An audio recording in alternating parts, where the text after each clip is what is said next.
Hello everybody, we are back with more Let's Play Timesplitters for the PlayStation 2.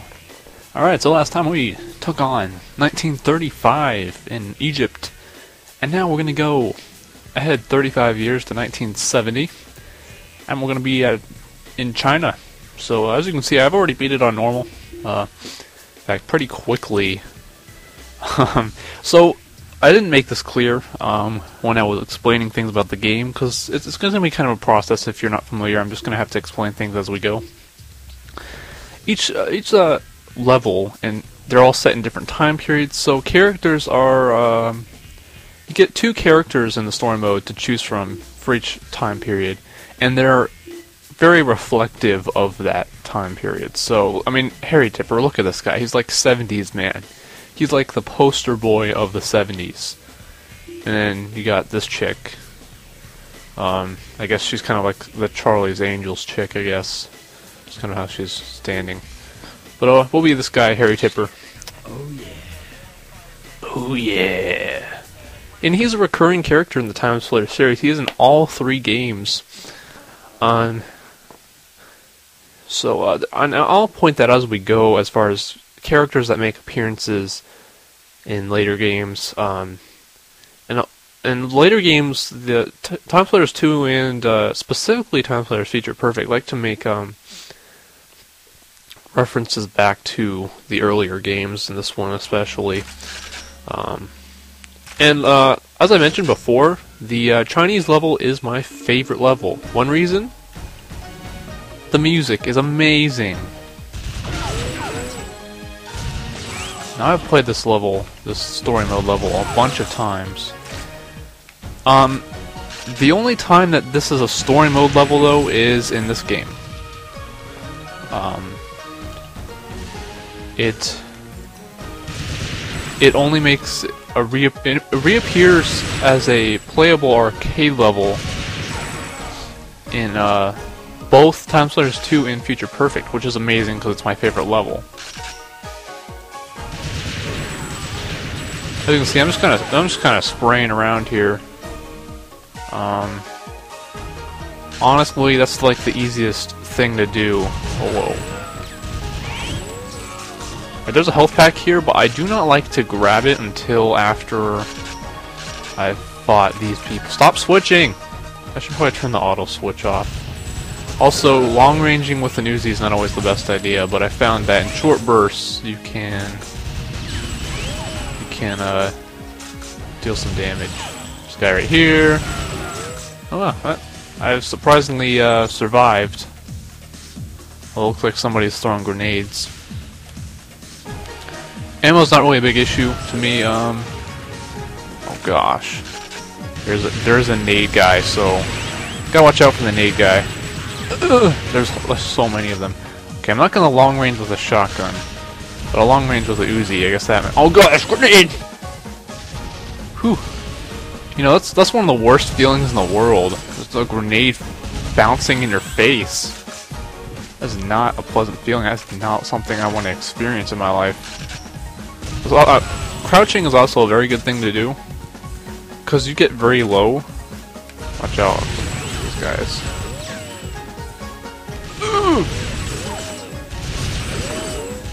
I don't want to walk over the shotgun, because I know as soon as I do, I'm going to pick up the shotgun. See? I have actually not gone over here, but there's no reason to. Alright, let's go. Nobody in there yet. Alright, so let's switch to our Uzi, and guy here, guy here. As you can see, I've played this level enough times that I know exactly where everyone is. And so, it's gonna be guys coming from over. Oh my god! I killed my favorite character to be in the arcade mode when you're just playing like deathmatch and stuff is the Chinese chef. I always have been and always will be the Chinese chef. Always. Except maybe I'll show things off later on in arcade mode just to be other characters, but yeah, this is this area. There's armor over here after you kill Benny Bennington. I don't know what that guy's name is, but I call him Benny Bennington anyway. So now we have full armor and pretty much full health. One thing about this game is there's no boss battles. Or anything of that nature. It's pretty much the story mode in this game is a pretty basic. Just go through the level, collect item, and you know it's not an elaborate story mode. It's still fun though. Like you don't need an elaborate story mode to have fun. The thing about playing on normal is that there's more enemies than easy, and they're a little bit smarter, they do a little bit more damage. You have to be a little bit more strategic. Like on easy, I could totally get away with going into this room guns blazing.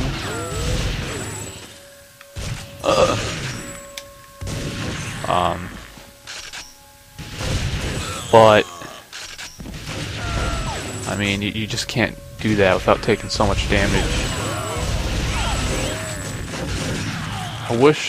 I really need to turn auto switch off. Never, because that's really getting on my nerves. Having the guns randomly switch, or not randomly, but you know, just switching whenever I pick up ammo. There we go. All right. Yeah, I like rolling with the double Uzis here. Alright, so this is our item that we gotta pick up. Now we gotta take it back all the way back to the start of the level. And unfortunately, because we are carrying... Oh gosh, they're using their lasers. Stop hitting me with lasers! Alright, so... really, what I do is I just try to avoid these guys as much as possible. They will spawn right in your face most of the time, so... You know... But, I mean, it's pretty simple. And did I mention, I'm going to be, this guy there. I'm going to be LPing. Alright, so I didn't beat my best time, but that's okay. I'm not planning to beat any best times. Alright, so that was that. I'm going to be LPing all 3 Timesplitters games. And they're really... None of them are really that long at all as far as like story mode goes and all that stuff. Really, they're not that long. And if you ask me, Timesplitters 2 is definitely my favorite in the series, but every game, all 3 are just awesome games. Alright, so since we have some time, I might as well do some stuff. Arcade is just basically, you know, deathmatch, all this stuff. You can play at the various levels. The levels are a little bit different in story than they are in arcade. Like Tomb, you're only inside the tomb. You don't have that outside area in arcade that you did in story. Since we did Chinese, we might as well just play there. Let's do standard. We'll do team deathmatch because I like teams. Score method kills. Score limit. You can pretty much set an unlimited amount of. How much time do we have? Well, let's do a 5-minute match. I don't like friendly fire. We'll do no always start with gun because the computers don't start with guns. So I just want to make it fair. Weapon set. You know what? We'll choose one of the presets.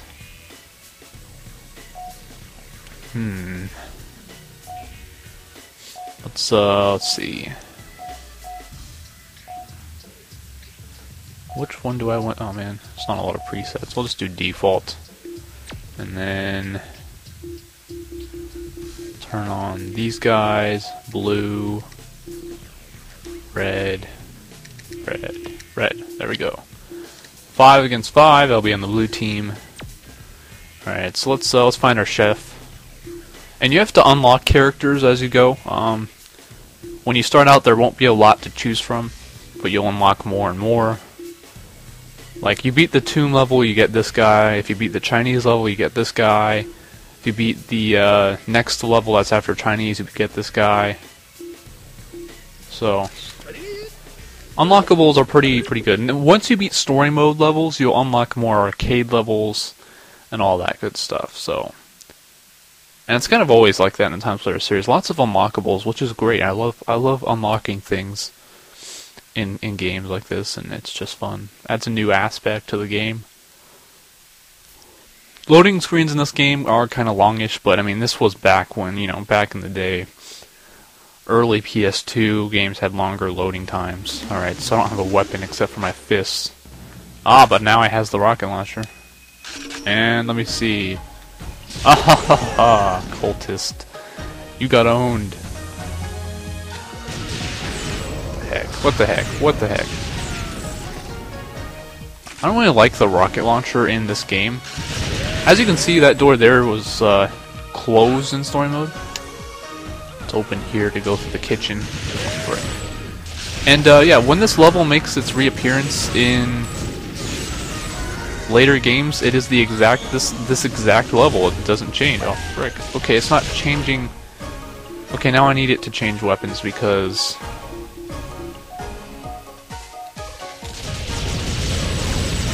frick. Alright, sci-fi auto rifle, yes. Who's shooting me? Who's shooting me? Oh, somebody had a rocket launcher. Oh yeah, they love their rocket launchers. So I'll kill that guy out there. Come on, what is that? Where are we going? Oh! What the heck? Come over here! Oh, I got killed by Brown Zombie. Shoot my own guy. What an original name, Brown Zombie. Hey, I'm Brown Zombie. What you doing? What's up, baby? Brown Zombie. How are you doing today? Oh, it's a cyborg! Cyborgs, get out of my way. Yeah, the Chinese chef, like Harry Tipper, the Chinese chef is a recurring character in all 3 Timesplitters games. The badass cyborg reappears in all 3 Timesplitters games. There are quite a few characters that make... I don't think the cultist ever makes an appearance again. Simply because, like, the tomb level is, like, never even mentioned in any other game after. So it's interesting how they decided certain characters would make comebacks. One thing the Timesplitters series is known for is just, like, absurd characters and just really absurd things. Specifically, the monkey is like the trademark character of the series. Like, Timesplitters is known for its monkeys. So, that's the one thing, is just having a monkey as a playable character. I respawn right where I die. What is that? I mean, I get revenge, but... Look at my arm. Look at this, like, freaking, like... Get some muscle, man. Hey. Hey. Maybe if my guy's arm was bigger, he would be able to hit something, but he has a tiny arm. Does no damage, probably. Sci-fi handgun, look at this thing. It's terrible. I hate the sci-fi handgun. Get out of my way. Get out. Die! Why aren't you dying? Now, in this game, characters don't really have anything different about them. They're all pretty much the same, but later games, characters will actually have different stats. Like speed, or they call it agility, but it's speed. Stamina, accuracy. I'm not really going to get into that because that's not a part of this game, so there's no point in getting into it right now. But anyway, I love this level. I remember the first time I ever played this level in this game, and I was just like, I loved it. The music is amazing. Just the whole level is so cool. I love it. And then, the fact that it reappeared in both sequels, I was so excited when I played Timesplitters 2 and Chinese made a reappearance, and then, and then it reappeared in Future Perfect as well. Future Perfect is Timesplitters 3 if you are confused when I'm saying that, but... Oh, frick. And of course, die-hard Timesplitters fans, we have been waiting for Timesplitters 4 which probably is never going to happen. I really don't think it's ever going to happen, basically because of the studio that was going to make it is, I don't know, but there's also a petition on the internet of Timesplitters fans, which I did sign, that want Timesplitters 4, but to be honest, I don't think it's going to happen. I wish it would, but you know, I'd love to be able to play online.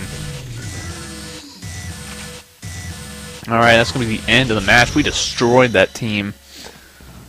Kicked their butts, 82-57. Of course, I have a human, or my team has a human, so it's kind of a disadvantage when one team has a human and the other team doesn't.